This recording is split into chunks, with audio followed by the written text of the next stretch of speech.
Hello guys, welcome to the magical Masai Mara National Reserve.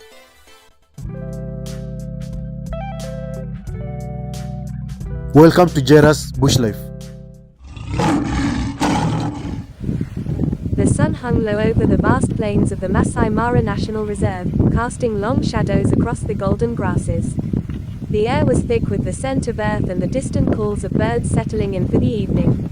Amidst this serene backdrop, a lone hyena, gaunt and desperate, wandered in search of food. Days had passed since the hyena had last eaten. Her ribs protruded under her rough coat, and her steps were slow, almost dragging. The harsh reality of the savannah weighed heavily on her. Survival was never guaranteed. As she walked, her nose caught a faint but promising scent, blood. Driven by hunger, the hyena quickened her pace, her senses sharpening as she zeroed in on the source. There, hidden among the tall grasses, lay an injured wildebeest. The beast's flanks heaved with labored breaths, and its eyes were wide with fear and pain. A deep gash ran along its side, likely the result of a failed lion attack. The wildebeest had managed to escape, but the wound was fatal, and it was now too weak to move. The hyena paused, her yellow eyes fixed on the struggling wildebeest. This was the opportunity she had been waiting for.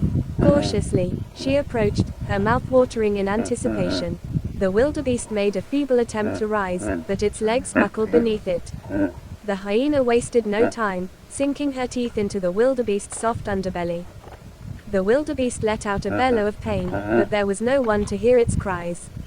The savannah had fallen silent, as if holding its breath in the face of such a brutal display.